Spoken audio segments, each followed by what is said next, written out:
Eh bien, bonjour à tous. Aujourd'hui, on va faire une petite vidéo de présentation de répliques. On va vous présenter nos modèles personnels. Donc, ici, on a deux AKM Marui avec deux montages totalement différents, hein. Alors, l'AKM Marui, ça fait quelques années qu'elle est sortie quand même. Niveau concurrence, GHK apparemment, c'est une très très mauvaise presse actuelle. Ils attendent la V3. La V3, on verra bien ce que ça donnera. Et au moment où la Maru est sortie, en gros, c'était la seule qui tournait, sortie de boîte, sans problème, l'hiver, etc. Quoi. Alors, il y en a qui vont dire, oui, la GHK, on peut faire des modes, on peut tout changer, et ensuite ça marche. Ouais, enfin bon, les gars, c'est plus sorti de boîte une fois qu'on a changé la moitié du flingue, quoi. Donc, la Marui, eh ben, ça arrive en kit plastique. Donc la crosse, le garde-main, c'est en plastique, c'est pas interchangeable avec les pièces de vrai. Le garde-main, c'est un peu compliqué, mais c'est jouable. Par contre, les deux autres pièces, faut être très doué de ses doigts ou demander à quelqu'un qui saura le faire, parce que c'est une galère sans nom. Ils ont respecté absolument aucune code de la vraie. Faut creuser, faut démonter, c'est assez casse-pied à faire, quoi. Donc moi, j'adore la KM, mais basique, quoi. Et donc j'ai commencé un peu le montage du kit bois, là. C'est un kit bois polonais qui est reverni. Et j'ai un pote qui m'a fait le reste parce que vraiment c'est des découpes à la Dremel et au ciseau à bois. Là, il a fallu qu'il perce, qu'il passe à travers les goupilles de renfort en acier. Donc il a fallu découper les goupilles de renfort dans la crosse pour ensuite enlever le bois et remettre une vis qui vient tenir. Donc ça bougera plus jamais, mais c'est une galère, quoi.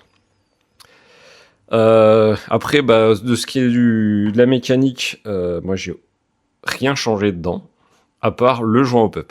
Parce que j'ai pas une des premières versions, mais une version dans les 2 premières années, hein, de la sortie. Et les joints au pup, ils sont vraiment mous.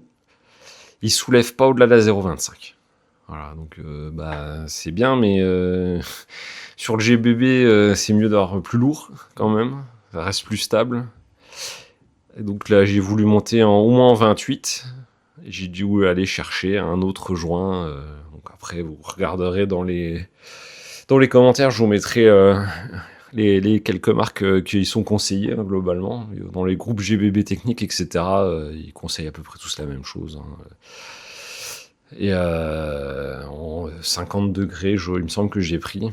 Parce qu'on reste sur la puissance d'origine, donc il n'y a pas besoin d'un joint de gogol. Mais là, alors, juste en changeant le joint, enfin, sans changer le joint, j'avais la molette à fond. Là, les 8 crans, j'étais au dernier cran et ça levait, mais je pouvais pas aller au-delà. Là, je suis au cran 3 et, et je soulève déjà de la 0,30, quoi. Donc la 0,30, ça file, il n'y a aucun problème, quoi. Puis maintenant que j'ai essayé, je redescendrai plus, quoi, hein. C'est un peu plus lent, c'est encore gérable au niveau de la vitesse de vie, mais ça va tout droit, quoi. De toute façon, toi c'est pareil, 0,30. Alors moi pour le coup, j'ai acquéri l'AKM via un ami de Tab. Donc tout est d'origine également. J'ai eu un peu plus de chance pour le coup, j'ai pas eu besoin de changer le joint au pup, ni autre pièce. Par contre, ouais, je me suis amusé à faire un custom assez sympathique. Pardon. Et oui, sortie de boîte, c'est ultra jouable. Il y a, voilà, vous la sortez de boîte, vous mettez un peu de gaz dans votre chargeur, quelques billes, puis vous pouvez déjà vous amuser.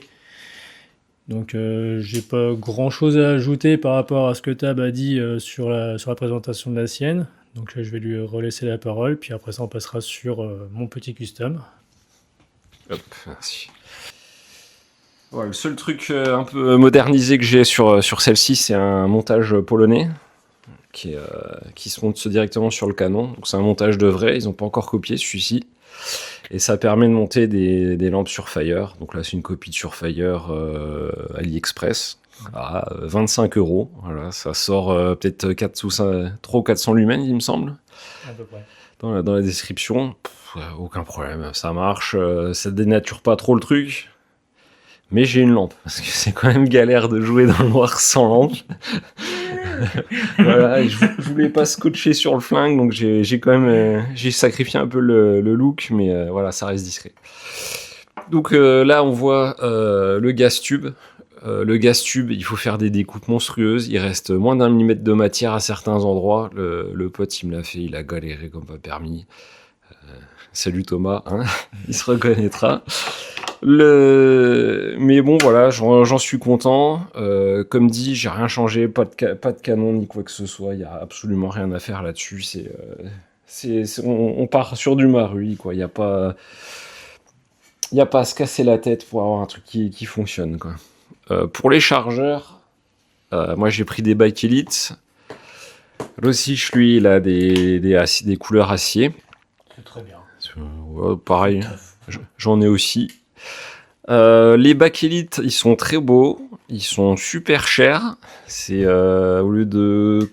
C'est quoi, 49 € les normaux? Les normaux, on est quasiment à 60 balles. 60. Et ceux-là, moi j'ai eu de la chance, je les ai trouvés dans un shop parisien à 60 ou 70. Mais en France, on les a maintenant à 100 ou 110. Voilà, jamais je mets 100 balles dans un chargeur. La peinture est fragile, faut faire gaffe. Elle s'écaille en fait, c'est con. Elle est super belle, c'est ultra bien fait. Il y a les faux tampons, etc. Ça fait vraiment Bike Elite. Moi, je l'ai verni. J'ai mis du vernis bois par-dessus, histoire d'avoir un peu plus de sensation, et puis pour la protéger. Donc voilà, ça fait quand même illusion. Ça le fait plus foncé que sortie de boîte. Mais... Ouais, mais ça fait le taf. voilà, c'est pas trop moche. Sur les chargeurs, il n'y a rien à faire. Par contre, il y a une petite manip quand même, une petite découpe. Donc c'est en cours pour toi, et moi je les ai tous faits déjà.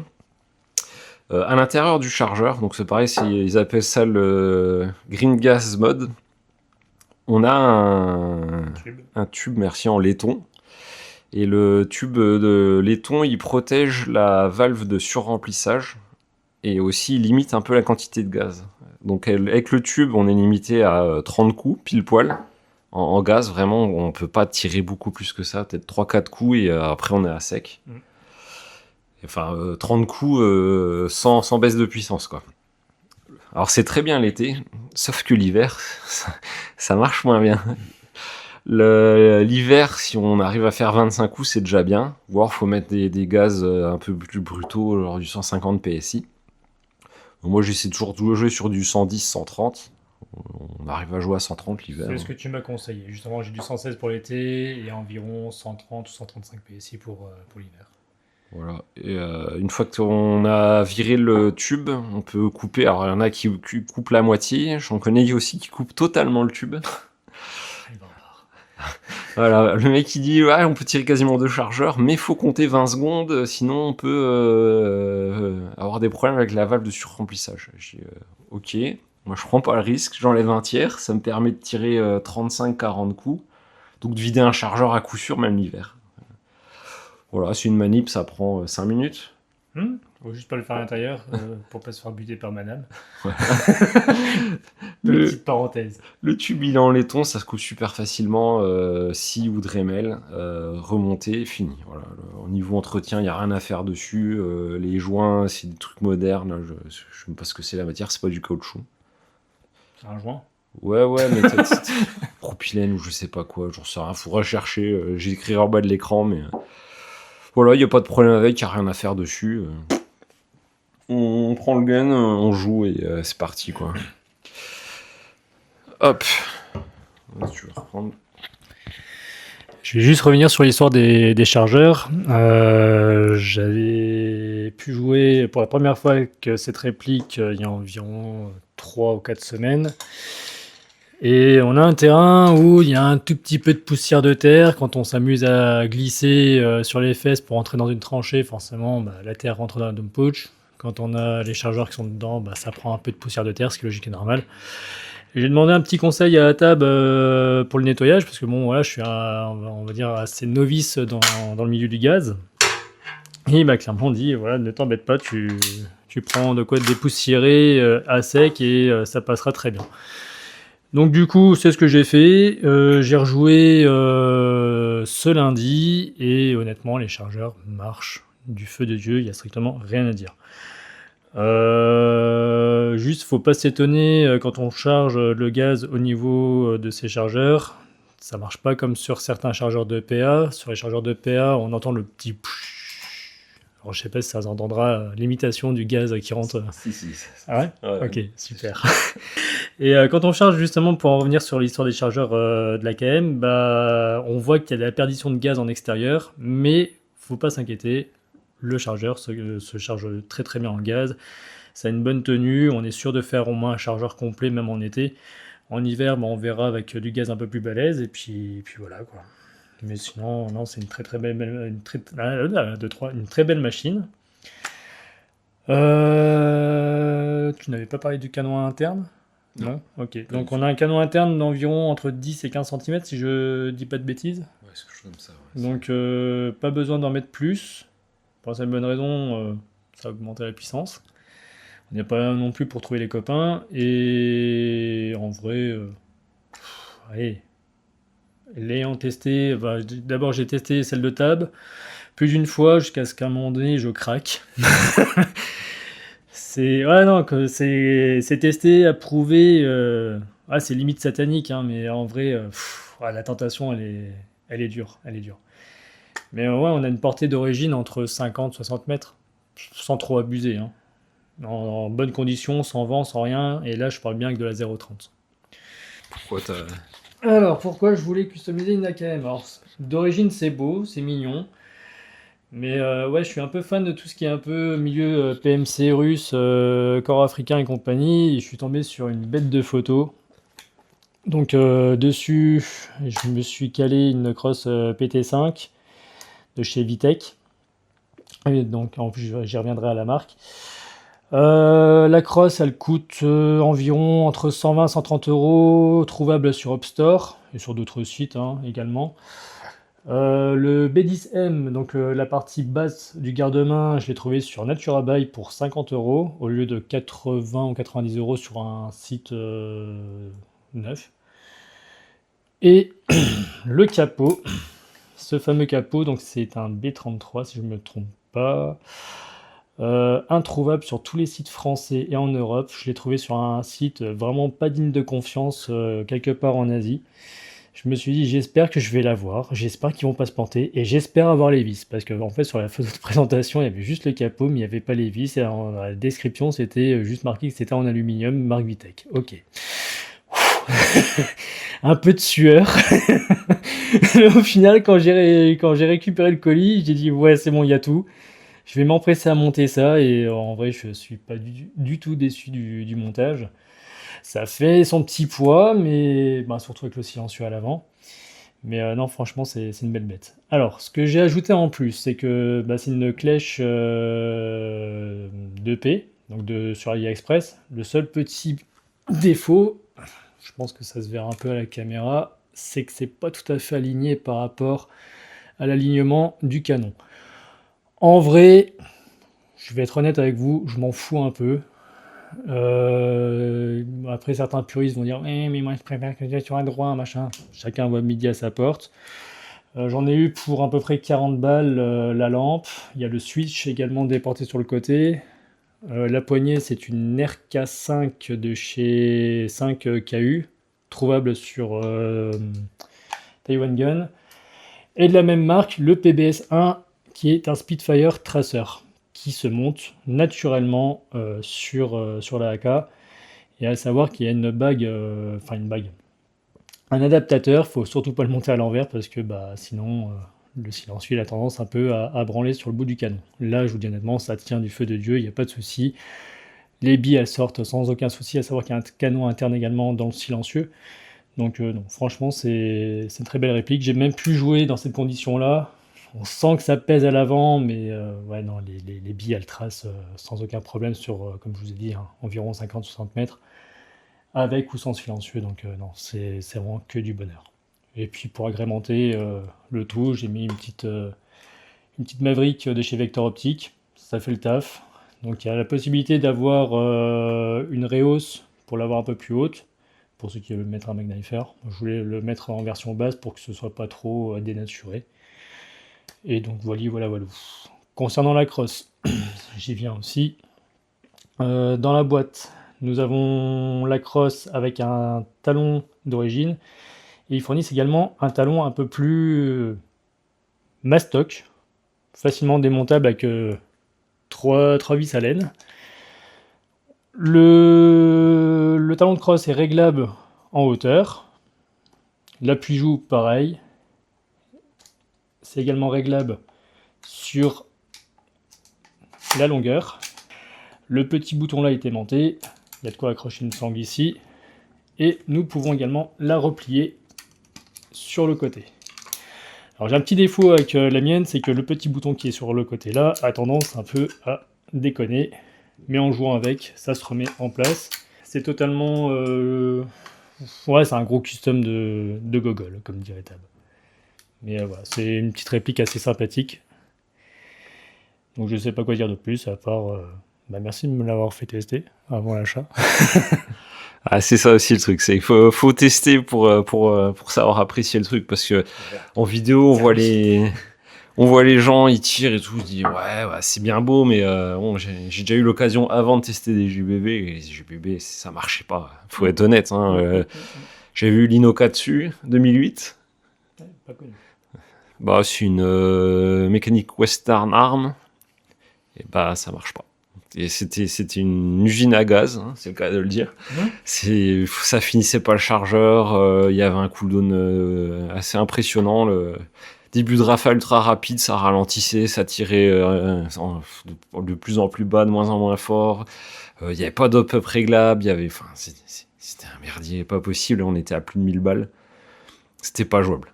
Là, je sais plus, c'est 500 balles neuf. On la sort de la boîte, on joue. C'est ça.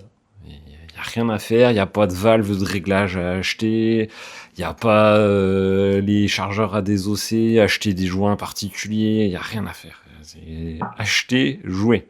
C'est ça.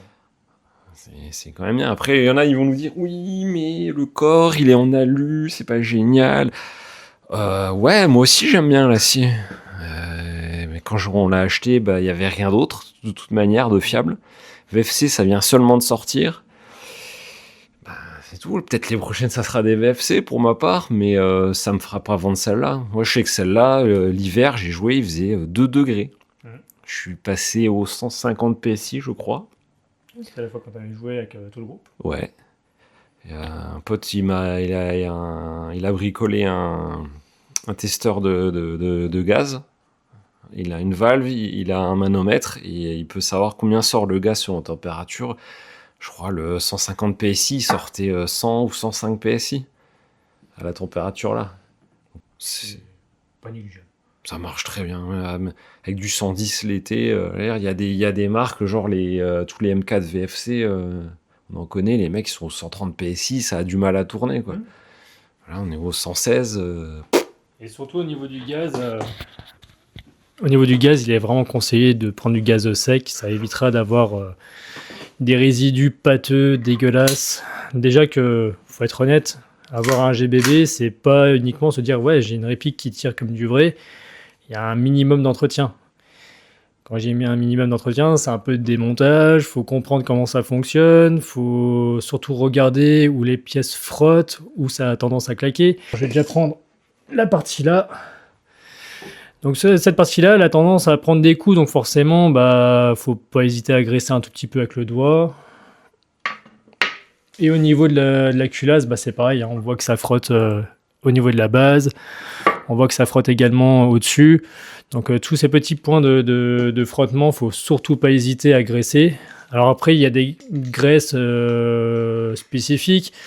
Tab m'avait déjà graissé à l'époque avec une graisse qu'il utilise depuis X temps. Moi, chez moi, j'ai pas forcément de graisse spécifique. J'ai essayé avec de la vaseline. Franchement, ça marche très bien. Faut pas en mettre beaucoup. Tout comme ton gras à toi. Une fine épaisseur. C'est ça. Au coton-tige, ça passe pépère. Sur les pièces plates, pareil. Là, je me suis même amusé au niveau du sélecteur de tir d'en mettre un tout petit peu pour éviter de faire de trop gros frottements. Bon, après, la patine, elle se fait naturellement aussi. Mais voilà, il y a un minimum d'entretien. Et on va dire quoi? On va dire les 10 premières parties, ouais, tu l'entretiens vraiment bien. Et puis après ça, tu peux, entre guillemets, l'entretenir partiellement, quoi. Enfin, c'est un nettoyage. Enfin, on passe d'un nettoyage assez radical jusqu'à un nettoyage sommaire. Mais toutes les pièces qui ont tendance à frotter, oui, il faut quand même les graisser un peu, ça fait pas de mal. Il faut quand même se dire que c'est de la mécanique pneumatique, donc ça a tendance à taper assez fort. Et c'est vrai que quand ça tire, ça secoue un peu quand même. Ça vaut pas une vraie calage pour le coup, mais ça secoue un peu quand on épaule correctement. Donc on sent qu'il y a quand même du choc au niveau des pièces. Et ça, il faut surtout pas oublier, c'est l'entretien et le graissage. Et oui, pour en revenir au choc des pièces, il a raison. Il y a quand même des pièces qui ont tendance à se dévisser. Faut mettre du frein filé à certains endroits. J'en ai fait des frais il n'y a pas si longtemps. Il a perdu une vis. Mais ouais, il y a quelques endroits où des vis qui peuvent se barrer. C'est le guidon, le porte-gaz. À surveiller de temps en temps, mais bon, c'est pas ultra rapide, ça se barre pas sans arrêt, etc. quoi. J'ai dû la resserrer 2 fois en 2 ans, quoi. Et pour la mécanique de la détente, enfin vraiment, moi je l'ai jamais démonté. Même dans ma M4, je l'ai jamais démonté non plus. J'ai dû mettre une fois un coup d'huile parce que ça grippait dans la M4. La casse, ça m'est pas arrivé. C'est pas, faut pas se faire un monde avec, faut démonter à chaque tir. Non, c'est les premières fois, va y avoir de la paille de fer de partout et un peu de limaille, ouais. ouais, de la limaille, merci. Et puis une fois que c'est passé, c'est bon, un petit coup de gras de temps en temps, histoire de dire, et c'est fini, quoi. C'est pas une horreur à entretenir, c'est pas la quête de la pièce d'usure, machin. Ça bouffe pas de pièces, ça bouffe pas de joints, ça marche super bien. Et puis ah oui, puis je voulais préciser pour les 50 mètres, moi j'ai testé à 50 mètres au stand, donc distance 50 mètres de tir sportif, quoi, hein, ça tire droit à 50 mètres. Ça va pas beaucoup plus loin, mais droit à 50 mètres. Voilà, c'est quand même propre pour un GBBR, je m'attendais pas quand même.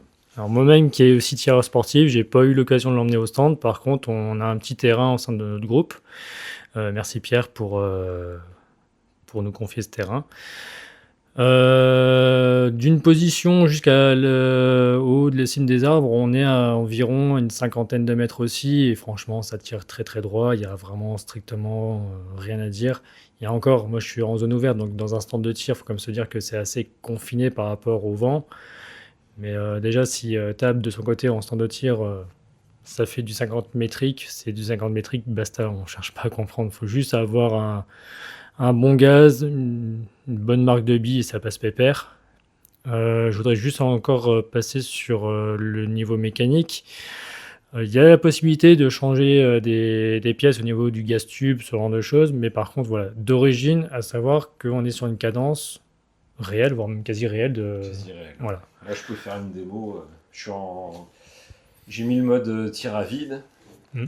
J'ai pas de billes. Et je vais tirer sur des coussins. Parce qu'on est toujours méfiant.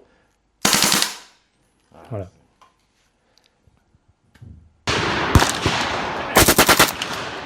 Son tac-à-tac est typique, surtout quand on vous allume. C'est bien vu. Pour ceux qui veulent voir des démonstrations de tir de Kalachnikov, vous allez sur YouTube.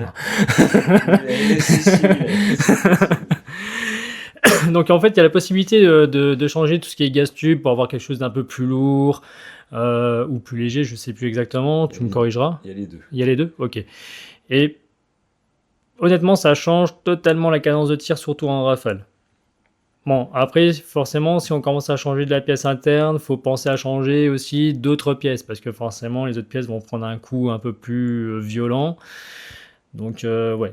Moi, personnellement, je préfère laisser tout d'origine, comme ça, moi, je suis sûr qu'il n'y a pas de casse. Je vais pas me ruiner, parce que, voilà, comme je dis, une réplique GBB, comme il l'a précisé, on est quasiment entre 500 et 600 euros d'origine avec un seul chargeur. Quand on commence à customiser, acheter des chargeurs, on est quasiment entre 1000 et 1200 euros là, à l'achat. Donc voilà, ça commence à chiffrer. Donc si on peut éviter de faire de la casse, c'est pas plus mal. Donc Marui s'est embêté à nous faire des garnitures totalement hors cote. Alors je ne sais pas pourquoi, mais à côté de ça, ils nous ont fait le tenant de baïonnette qui prend la vraie baïonnette. Je cherche plus la logique, mais ça prend la baïonnette. Voilà. C'est clipsé, ça branle pas. Enfin, si, ça bouge un peu, logique, hein, mais... Même sur la vraie. Ouais. Ouais, la vraie, ça bouge aussi. Hop. Ah, pour un collectionneur, extérieurement, que ce soit l'une ou l'autre, ça se voit pas la différence avec une vraie, quand même. Surtout que ce modèle de baïonnette là, on peut la retrouver en version Airsoft. Enfin, on pouvait, parce que maintenant c'est un peu compliqué avec les embargos avec la Russie. Mais il y avait un fabricant de baïonnettes pour ce format-là, en tant que format Ratnik, et ça s'enquille facilement en dessous du canon. Donc voilà, je pense qu'on a fait à peu près le tour. Ouais, pour l'airsoft et le fun. En tout cas, voilà, nous, on est des grands fans. C'est quand même plus immersif que les AEG, quoi. Je sais pas ce que t'en penses, toi. Sans commentaire.